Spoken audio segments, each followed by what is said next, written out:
happy weekend to all. Welcome to the program that analyzes the week that was and helps position you for the week ahead. I'm Maria Bartiromo. Former President Donald Trump pleading not guilty in court on Thursday in defense against a grand jury indictment over the 2020 election. He and his team saying that the legal battle is purely political.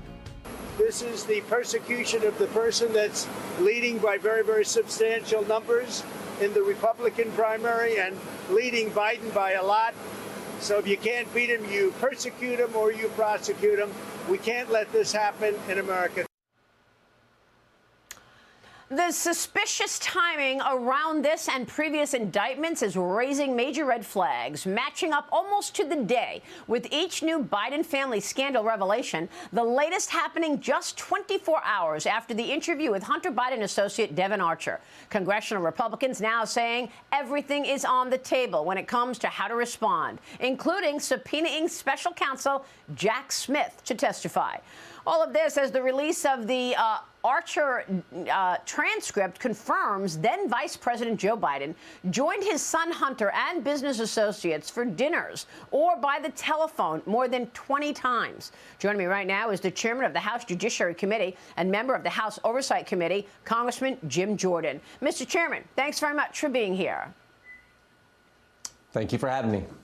So you were there, you questioned Devon Archer earlier this week. Give us a rundown. What happens now and what was your big takeaway?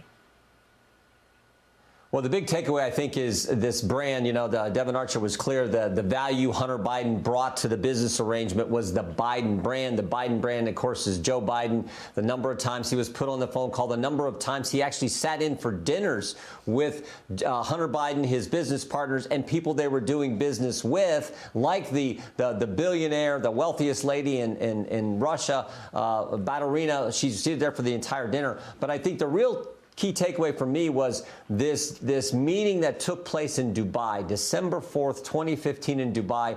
Hunter Biden, Devon Archer, Zolochevsky, and Pizarski. Zolochevsky and Pizarski being the key guys at Burisma. They were all on the board. Zolochevsky ran that company. And at that meeting, they say, we need help from the United States government because of all the pressure. And that's a term that Archer used in the interview.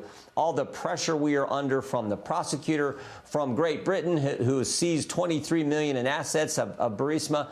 We need help. And then, of course, 5 days later, Joe Biden goes to Ukraine, gives a speech where he criticizes the prosecutor in Ukraine, setting in motion over the next few months when he would ultimately pressure them to fire the guy or they wouldn't get the taxpayer dollars from the American people. So that all happened December 4th. 5 days later, he goes to Ukraine and does it. This is the access. This is the brand. This is the action that took place from then Vice President Biden. I think that is a key takeaway, particularly when you couple it with all the other information we've already learned about this business arrangement and Joe Biden's involvement. So what happens now, Congressman? Well, we'll continue to pursue. From the judiciary standpoint, we're really going to look into this plea agreement that was put together by the Justice Department. As I said in the hearing a few weeks ago when we had the whistleblowers, Mr. Shapley and Mr. Ziegler, come in and testify, I said then that the Department of Justice's story keeps changing.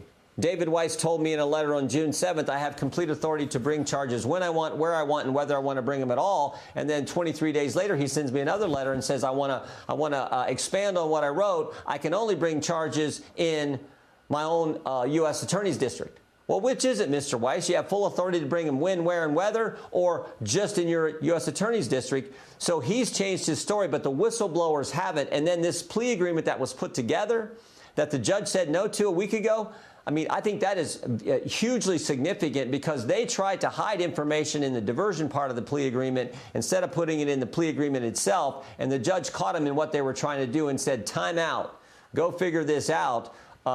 So we're looking to interview 11 people in the Justice Department who were part of that investigation and figure out what was really going on here and the sweetheart deal they tried to put together.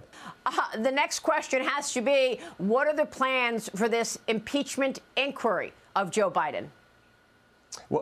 Well, the Speaker has been clear, as the evidence begins to mount, if we need to go to that phase of the investigation, then we're going to do it. It's a decision that the entire conference has to make.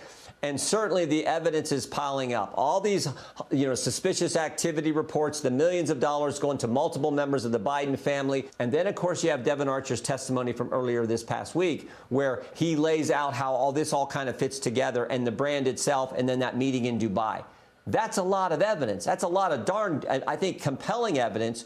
So if we have to go to an impeachment inquiry phase, the Speaker has been very clear. That's where the House Republicans will go, and we'll continue to do the work on behalf of the American people. The work we are required to do, by the way, under the Constitution as part of our duty to do oversight of the executive branch. All the while, you've got the Biden administration censoring American citizens. We've got the other big story that you posted about, newly subpoenaed Facebook files that show that the White House asked about changing the social media platform's algorithm to bury news from media outlets like Fox and the Daily Wire. So what are they doing? Trying to crush free speech? Total attack on the First Amendment. You got Facebook saying, can you change, the government saying to Facebook, can you change the algorithm to limit the reach, to limit the speech of conservatives like Tommy Lahren, like the Daily Wire, like Fox News? I mean, it's ridiculous. It's wrong. And we've caught him. Now, thank goodness we got the information first from Elon Musk when he released what was happening at Twitter, the whole Twitter files. And then we had to push Facebook, threaten contempt, because they weren't complying with the subpoena. And finally, we get the information and we see exactly what we thought was happening, which is Facebook was doing the same darn thing from the pressure from the government. And they did it because they wanted to keep a cozy relationship with the Biden administration. I mean, you even had one of the executives at Facebook say that this is encroaching on First Amendment free expression. I mean, they knew it was wrong. They did it anyway because the White House was pushing them so hard, and they wanted to keep their relationship with the Biden administration. That's how bad this was. And thank goodness for that decision in the federal court in the Western District of Louisiana,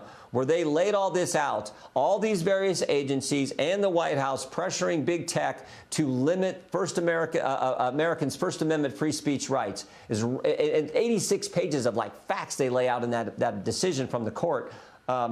It's really bad, and I'm so glad we've done the work. And we've been able to show the American people just how serious this coercion and pressure was from the Biden White House and the Biden administration. Well, all of these stories were wiped off of the front page once Donald Trump was indicted for a third time, which I guess was intentional.